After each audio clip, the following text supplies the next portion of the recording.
I thought my laptop and phone were safe on the flight, until HOA Karen sitting beside me decided they belonged to her. The flight hadn't even taken off yet when I first noticed her, the kind of woman whose presence fills a space, not because she's graceful or commanding, but because she exudes an aura of restless agitation. She wore the unmistakable expression of someone who believed the world was perpetually failing to meet her standards. Her outfit screamed suburban entitlement, pastel sweater draped over her shoulders like it was still 1987, oversized sunglasses perched on her head despite the fact that we were indoors, and a tote bag large enough to double as a weekend suitcase stuffed to its seams. I would later learn her name, Karen, of course, and even more importantly, that she wasn't just any Karen, but the type who proudly wielded her position on a homeowners association board like a badge of authority. At the time, though, I just knew her as the stranger in 14C, the one who couldn't sit still, the one whose eyes seemed magnetically drawn to my belongings. I had boarded early, thanks to my frequent flyer status, and tucked my carry-on carefully in the overhead bin just above my seat. Inside it rested two of my most valuable possessions, my iPhone, freshly upgraded just a month prior, and my MacBook, which contained not just personal files, but also sensitive work documents and the half-completed draft of a novel I had been pouring my soul into for over a year. I didn't usually travel with so many valuables in one place, but this trip was rushed, and I needed to keep everything close. My backpack held snacks, chargers, and essentials for the flight, but the bin above me held my true lifeline. I made a mental note to keep an eye on it throughout the flight. Little did I know, I wasn't the only one with their eyes fixed on it.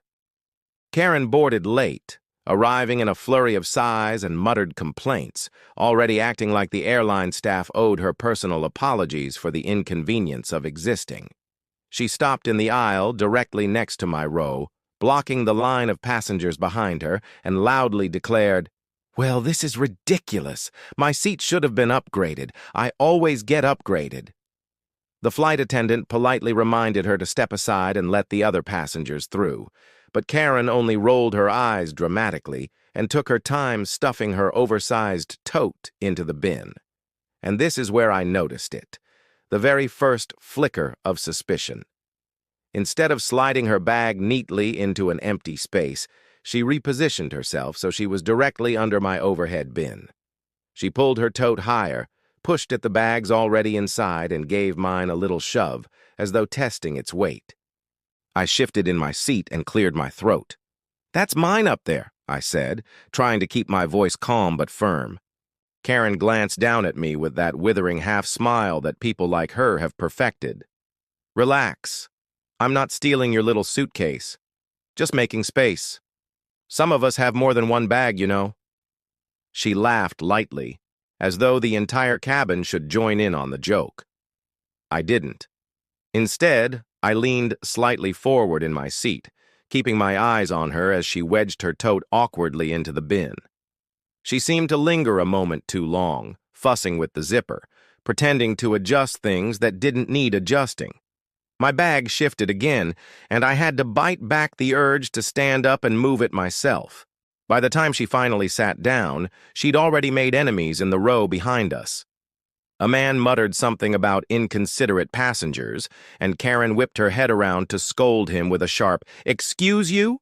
before snapping her seatbelt into place with unnecessary force. The atmosphere around her seemed to vibrate with her discontent. She sighed loudly, tapped her manicured nails on the armrest, and complained about the cheap upholstery on the seats. And while she made her fuss, her eyes flickered upward every so often toward the bin, toward my bag. I tried to shake it off. I told myself I was being paranoid, that plenty of people glance at the overhead bins. After all, everyone wants to make sure their belongings are safe. But there was something in the way she looked at it. A sharpness, a calculation. It wasn't the casual glance of a weary traveler. It was the way a hawk studies a field before swooping down on its prey. The flight attendants went through the usual motions. Safety demonstrations, seatbelt checks, the announcement about electronic devices. Karen muttered through the entire thing, complaining about how pointless it was, how she'd flown up 1,000 times and didn't need to be told how to fasten a seatbelt. When the attendants asked everyone to power down large electronics, I slipped my iPhone into my pocket and tucked my MacBook securely back into the bag overhead, making sure the zipper was tight. Again, I noticed Karen's eyes flick toward the motion. She noticed exactly where I put them. The plane pushed back from the gate and began taxiing, and Karen grew restless.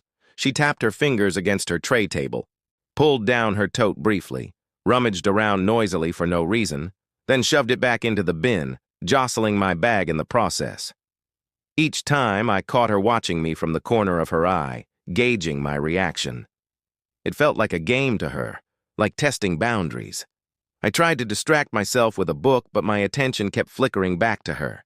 There was something performative in her behavior, as if she were constantly putting on a show for an audience only she could see.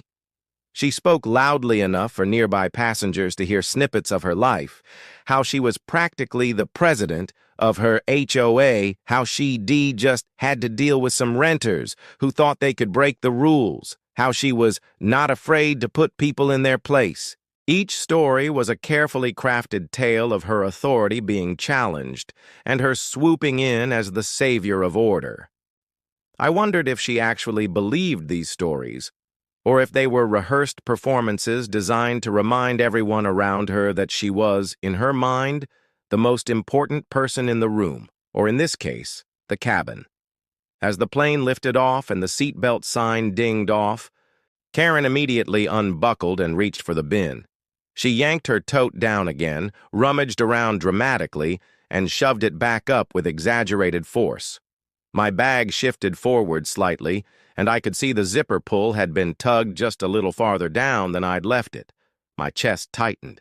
She was meddling with it. Whether intentional or not, she was crossing a line.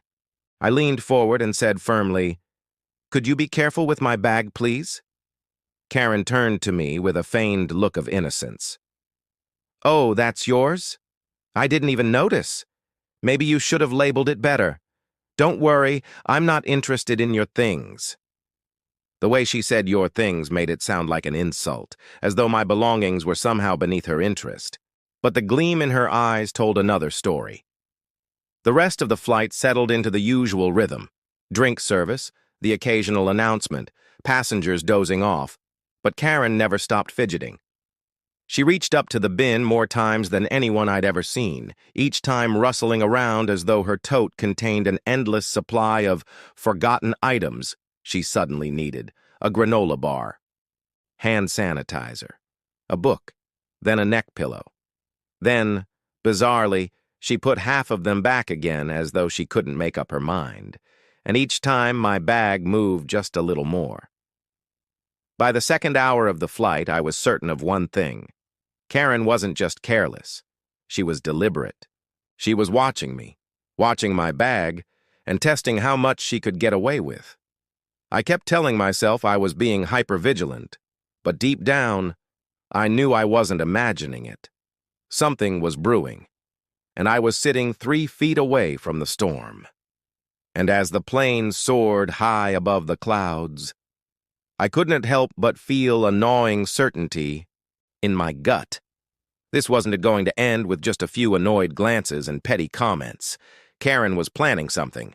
She had already chosen her target, and I had the sinking realization that the target was me. The moment came so quietly at first that I didn't even register it as anything unusual. 1 second the plane was calm, the soft hum of the engines steady, a few passengers dozing with neck pillows in place, the faint clinking of ice in plastic cups as the flight attendants pushed their cart down the aisle. The next, my entire world tilted. I reached up to the overhead bin, planning to grab my MacBook so I could do some work. The project deadline had been hanging over me like a guillotine, and I figured a few hours in the air would be the perfect time to knock out a draft.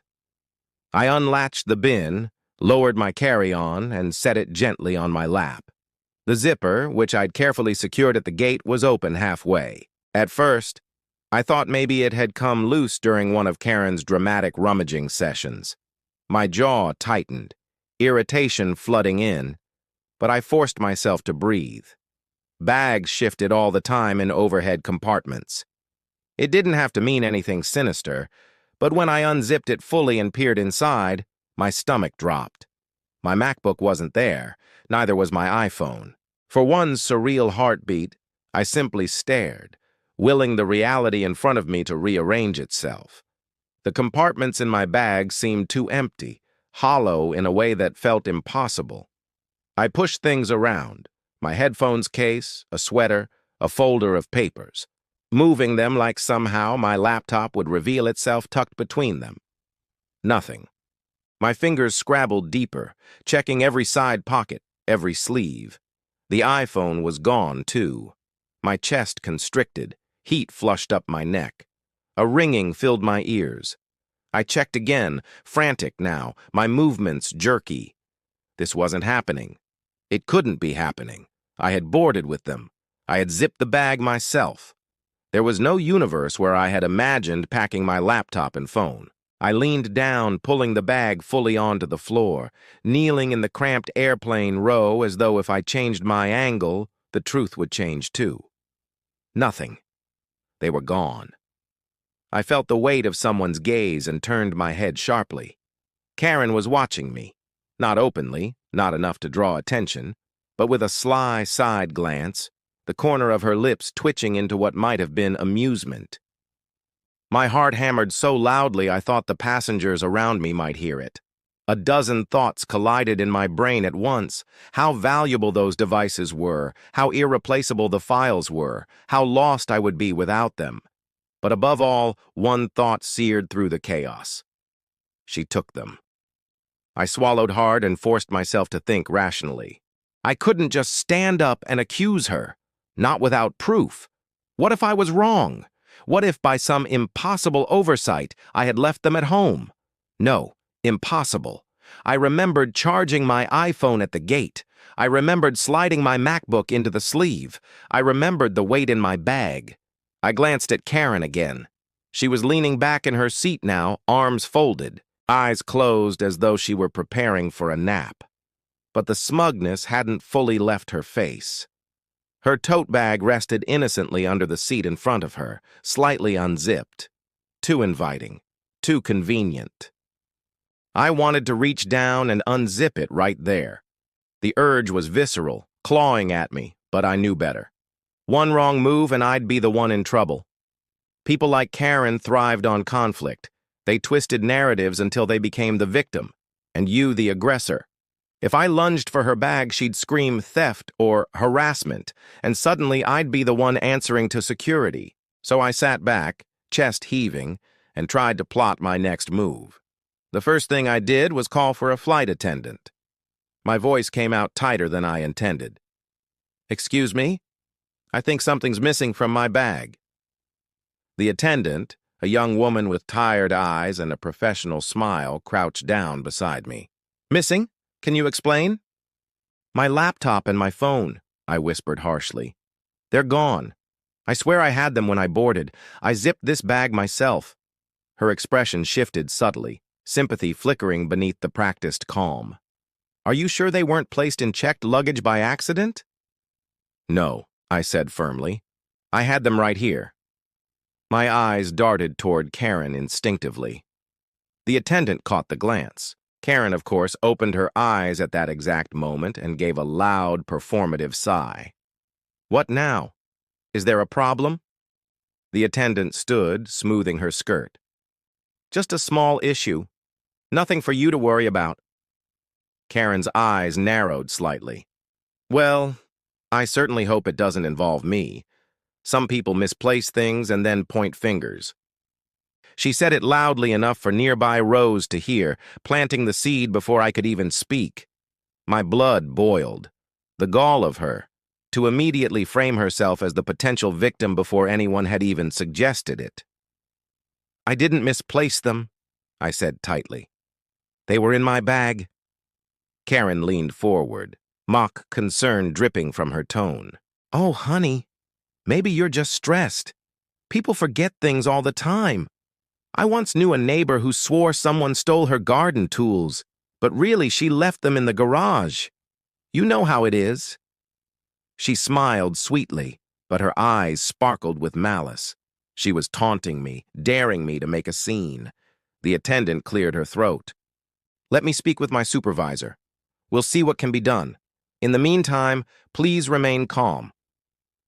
Remain calm, as though calm was even possible when my entire digital life had just vanished 30,000 feet in the air.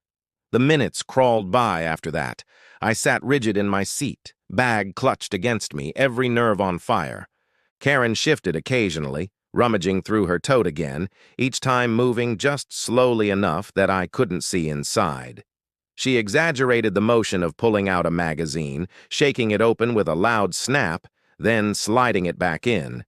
Was she hiding my devices beneath all that junk? Or had she already tucked them deeper away, confident no one would dare search mid-flight? I debated pressing the call button again, demanding action, but a sliver of doubt gnawed at me. What if I was wrong? What if I'd somehow set the phone down at the gate and rushed off without it? But no, that memory was sharp. The glowing screen, the battery percentage, the laptop too. I'd slid it carefully into the padded sleeve. My brain wasn't betraying me. Karen was. The supervisor came by eventually, crouching low to speak in hushed tones. "Sir, unfortunately we can't search other passengers' belongings without clear evidence, but we'll file a report with airport security when we land." "That's not good enough," I hissed. "She has them.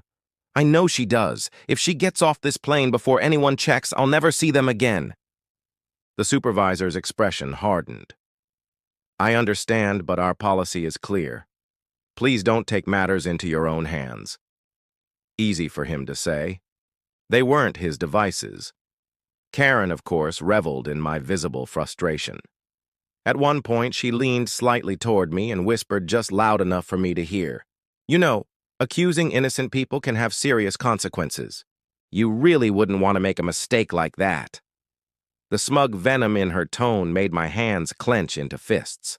I forced myself to look away, staring out the window into the endless expanse of clouds. But her words burned into me. She wasn't even trying to hide it anymore. She was enjoying my torment, savoring it like a predator toying with prey. Hours stretched on like days. I couldn't focus on the book I had packed, couldn't close my eyes for even a second. My mind churned with frantic calculations. How much money it would cost to replace everything, how much of my work would be lost forever, how I'd explain the situation to my boss. And behind it all, the simmering fury at the woman sitting not 3 feet away, smug and untouchable. By the time the captain announced our descent, my nerves were raw. My palms were sweaty, my throat dry. I knew the landing would be the critical moment. If Karen had my devices, she'd try to slip away the moment we deplaned. I needed to be ready. As the plane touched down and passengers unbuckled, Karen made her move. She reached for the overhead bin with unusual speed, yanking her tote free and slinging it over her shoulder. Her movements were sharp, purposeful. I stood too, blocking the aisle slightly. My eyes locked on her bag. The outline was bulky now, fuller than it had been before. Karen gave me a tight smile. "Excuse me, some of us would like to get off the plane." I didn't budge. "Not until security checks that bag." Gasps rippled around us. The man behind me muttered, "Whoa." A woman across the aisle leaned closer, sensing the drama. Karen's eyes flashed with indignation. "How dare you? This is harassment. I've done nothing wrong." Her voice was loud, theatrical, designed to draw attention and sympathy. But for the first time, I saw a flicker of something else beneath it. Panic. And in that moment, I knew beyond a shadow of a doubt. My missing devices were in that bag. The cabin was a pressure cooker. The seatbelt sign had just gone off, and the usual shuffle of passengers reaching for bags filled the aisle. But in our row, it was chaos contained in a bubble of tension so thick it seemed to muffle the noise around us. I stood rigid, blocking Karen from slipping past me, my heart pounding in my throat. The people behind me shifted impatiently, muttering under their breath about the delay, but I didn't care. Karen clutched her oversized tote, knuckles white. her face twisted into an expression that was equal parts fury and faux innocence. "Move!" she hissed, her voice loud enough for others to hear. "You're harassing me, and I will not tolerate it." I could feel dozens of eyes on us now, passengers craning their necks, some whispering, others shamelessly watching the drama unfold. In a way, Karen seemed to thrive on the attention, but beneath her bluster there was something else. I caught it in the twitch of her mouth, in the quick flicker of her gaze toward the tote. She was nervous. The flight attendant who had spoken to me earlier hurried over, her smile tight, voice firm. "Sir, please step aside and allow passengers to deplane." "Not until she's checked," I said, my tone sharp. "My laptop and phone are missing, and I know they're in that bag." Karen gasped theatrically, as though I had accused her of a violent crime. "This is defamation! This man is unstable! He's making baseless accusations because he lost his things." She held her tote higher, clutching it to her chest like a protective mother shielding a child. The flight attendant looked torn, her professionalism cracking under the weight of the scene unfolding in front of a cabin full of restless passengers. "Ma'am, sir, please let's not escalate. Security will meet us at the gate. Let's just stay calm until then." Karen seized the opportunity. "Yes, let's wait for security, and when they arrive, they'll see just how ridiculous these claims are." Her tone dripped with smugness, but I noticed the way her hands shifted on the tote's straps, adjusting, fidgeting. She wanted off this plane badly, but she couldn't risk bolting now with so many eyes on her. The line of passengers shuffled awkwardly around us, squeezing past as Karen and I locked in our standoff. Some muttered in irritation, others in fascination. A man in business attire leaned over and whispered to me, "Don't let her go, man. If you're sure, hold your ground." It was a small lifeline in a sea of doubt. Finally, the plane emptied enough for security to board. 2 uniformed airport officers stepped into the cabin, their presence cutting through the tension like a blade. One was tall, broad-shouldered, with a voice that carried authority. The other carried a small tablet and wore a calm, measured expression. "What seems to be the problem here?" the taller officer asked, scanning the space between Karen and me. Karen leapt into the role she knew best, the victim. "Thank goodness you're here. This man has been harassing me the entire flight, accusing me of stealing his electronics. It's absurd. I've been subjected to humiliation, and I demand you address it immediately." Her voice trembled with manufactured outrage, but her eyes flashed with defiance.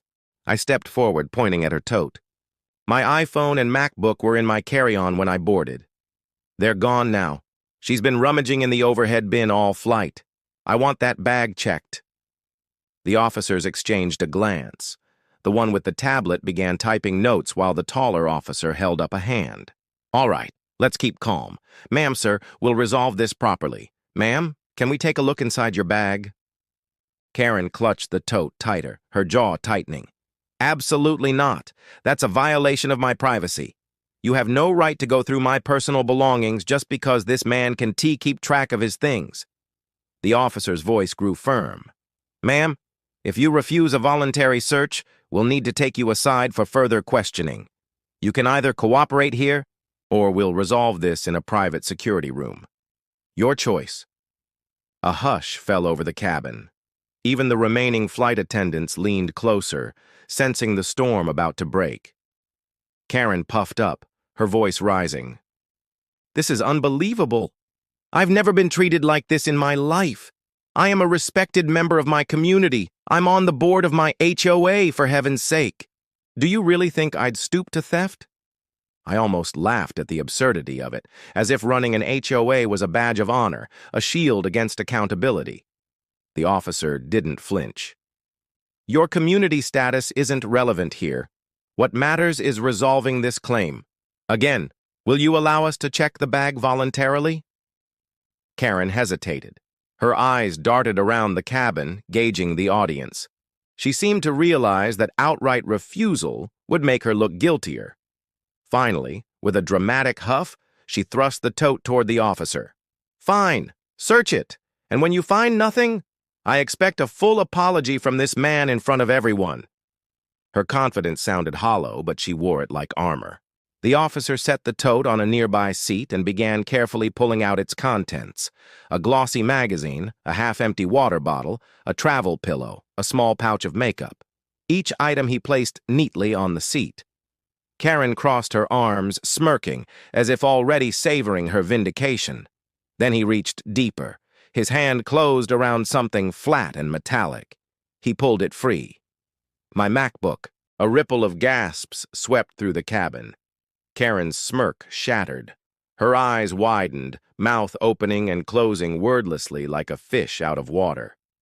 The officer's brow furrowed as he set the laptop on the seat, then reached back into the tote.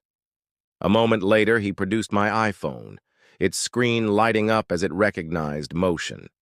My knees nearly buckled with relief and rage all at once. "That's mine," I said, my voice shaking. "Those are my devices." The officer turned to me. "Can you unlock them to confirm?" I nodded frantically, stepping forward. I typed in my passcode on the phone, the screen unlocking instantly. Then I opened the laptop, entered my password, and watched as my desktop appeared.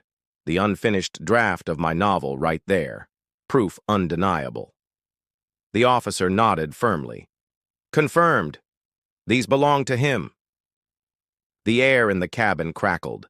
Passengers whispered furiously, some glaring openly at Karen now. A woman in the next row muttered, "Unbelievable." Someone else snapped a photo, their phone angled discreetly. Karen's face turned scarlet.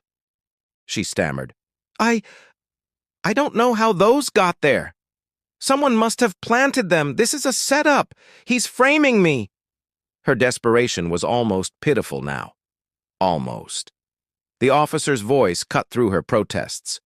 "Ma'am, you are under suspicion of theft. You'll need to come with us for further questioning." Karen's composure cracked entirely. She shrieked, "This is harassment. I'm the victim here. Do you people have any idea who I am? I'll sue this airline. I'll sue him. I'll sue all of you. You'll regret this." Her voice rose to a hysterical pitch, echoing down the emptying cabin. The officers remained unmoved, each gripping one of her arms as they guided her toward the exit. She thrashed, cursed, and flung accusations at anyone within earshot, but the performance had lost its power. No one believed her anymore. I stood frozen, clutching my laptop and phone to my chest, adrenaline still coursing through me. The relief of having them back warred with the lingering shock of how close I'd come to losing everything. As Karen was dragged up the aisle, the officer with the tablet paused beside me. "We'll need you to file a full report once we're in the terminal, but for now, good work holding your ground." I nodded, unable to find words. The passengers who remained gave me sympathetic glances. Some even whispered encouragement. The man in business attire from earlier patted my shoulder. "Knew you weren't crazy. Good thing you didn't let her walk off with those." I exhaled shakily, my body finally realizing how tense it had been. For hours, I had been locked in a silent war with Karen, and now, finally, it was over. Or so I thought. Because the real reckoning, I would soon learn, wasn't just about catching her red-handed. It was about what the cameras had captured. When we entered the terminal, security escorted Karen into a private room, her shrill protests echoing behind us. The taller officer turned to me. "We'll review the surveillance footage from the boarding area and inside the cabin. That will tell us exactly what happened." The words settled into me like a balm. For so long it had been my word against hers. But cameras didn't lie, and I couldn't wait to see the truth laid bare. The private security room was cold, fluorescent, and unyielding, designed, no doubt, to strip away whatever false confidence people carried into it. The hum of the air conditioner buzzed in the background as I sat at one end of a long steel table, my laptop and phone now resting safely in front of me. Across the room, Karen was pacing like a caged animal, her tote bag long since confiscated, her composure unraveling in messy fragments. She still had the bluster, of course. People like her always did. "This is outrageous!" she barked at the officers stationed at the door. "I've told you I don't know how those things got into my bag. Someone planted them. It's a conspiracy, probably orchestrated by him." She jabbed a finger at me, her manicured nail flashing under the harsh lights. "He's been targeting me since the moment I boarded. This is harassment, plain and simple." I ignored her, fingers brushing the smooth surface of my MacBook, grounding myself in the relief that it was mine again. The weight of it felt heavier now, symbolic, like I had wrestled my entire life back from the jaws of theft. My iPhone buzzed faintly with missed notifications, but I didn't open it. For the first time, I was content simply to hold what was mine. The taller officer, the same one who had searched Karen's tote, returned with a stack of files in hand. He placed them neatly on the table and adjusted his cap. His voice was calm, professional, but firm enough to cut through Karen's tirade. "Ma'am, sir, we've begun reviewing the surveillance footage from the flight and the boarding gate. We're going to go through it now." Karen froze mid-step, her face tightening. "Good," she said quickly, as though the footage might vindicate her. "Finally, some proof that I've been wrongfully accused. I'll sue the airline, you know. I'll sue everyone in this room if you don't clear my name immediately." The officer didn't react. He tapped the screen of the tablet in his hand, and a grainy black and white video flickered to life on the monitor at the far end of the room. My breath hitched. This was it, the moment of truth. The first clip showed passengers boarding the plane. Each shuffled down the narrow aisle, stowing bags, finding seats. There I was, early in the process, sliding my carry-on carefully into the overhead bin, tugging the zipper to secure it. The timestamp matched perfectly with my memory. Proof. Then came Karen. Even in grainy footage, her movements were unmistakable, the exaggerated sigh, the dramatic pause as she shoved her tote upward. The camera captured her hand brushing deliberately against my bag, tugging at the zipper ever so slightly. My stomach churned as I watched it happen, confirmation of what I'd known all along. Karen shifted uncomfortably, her eyes flicking between the screen and the officers. "That doesn't prove anything. I was just trying to fit my tote in. Anyone would have done the same." The officer ignored her, fast-forwarding. The footage jumped ahead to mid-flight. Karen was seen again, standing in the aisle, pulling down her tote. But instead of grabbing something quickly, she lingered. The angle was grainy, but unmistakable. Her hand slipped into my carry-on, fumbling briefly before withdrawing something metallic and slim. My MacBook. She slid it into her tote in one fluid motion, glancing around as if to ensure no one was watching. Gasps echoed in the room. Even the officers at the door exchanged looks. Karen lunged toward the monitor. "No, that's not what happened. The footage is misleading. It's blurry. He could have put it there himself." But the video continued. Later, she reached again, this time pulling the smaller rectangle of my iPhone, tucking it beneath her magazine as though camouflaging it. The evidence was damning. My pulse pounded in my ears. Rage, vindication, and disbelief all churned inside me. To see it play out so clearly, to watch her audacity unfold frame by frame, it was almost surreal. The officer paused the video and turned to Karen. "Ma'am, the footage clearly shows you removing these items from his bag and concealing them in yours. This isn't a misunderstanding. This is theft." Karen's mask shattered. The fury spilled out of her in raw, uncontrolled bursts. "You don't understand. He deserved it. People like him, smug, entitled, thinking they own everything. Someone has to teach them a lesson." Her voice cracked, desperation bleeding through. "I was going to give them back. I just wanted him to sweat a little, to know what it feels like when people don't respect boundaries." The irony was almost too much to bear. The woman who had spent the entire flight preaching about her HOA authority, her role as the enforcer of rules, had violated the most basic boundary of all, theft. The officer scribbled notes calmly. "So you're admitting you took the devices?" Karen faltered, realizing too late what she had said. No, I mean, I was just... She sputtered, words tripping over each other like panicked birds scattering in all directions. You're twisting my words. This is entrapment. But it was too late. The truth was laid bare, and no amount of HOA bluster could spin it into something else. They cuffed her then, the metallic click ringing through the room like a gavel striking down. Karen shrieked, thrashing, demanding lawyers and threatening lawsuits. But the sound was hollow now. The power she had wielded so confidently had evaporated under the glare of undeniable proof. I sat back, exhausted but resolute, watching as she was escorted out of the room. The sight of her being dragged away, wrists bound, was both surreal and cathartic. For once, the self-proclaimed queen of control was utterly powerless. The officer turned back to me, his tone softening. We'll need your statement for the record. Then you're free to go. I nodded, hands still trembling as I clutched my devices. The relief was overwhelming, but beneath it lingered something deeper.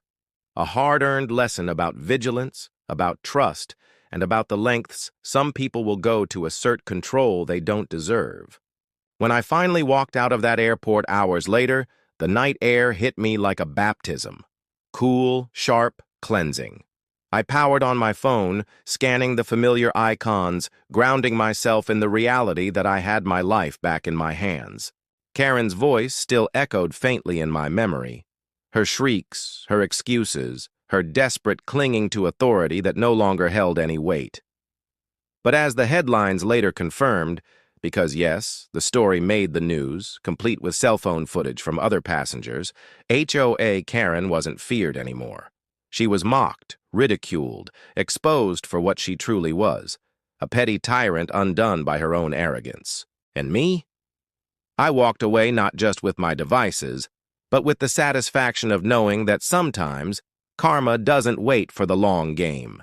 Sometimes it delivers justice at 30,000 feet.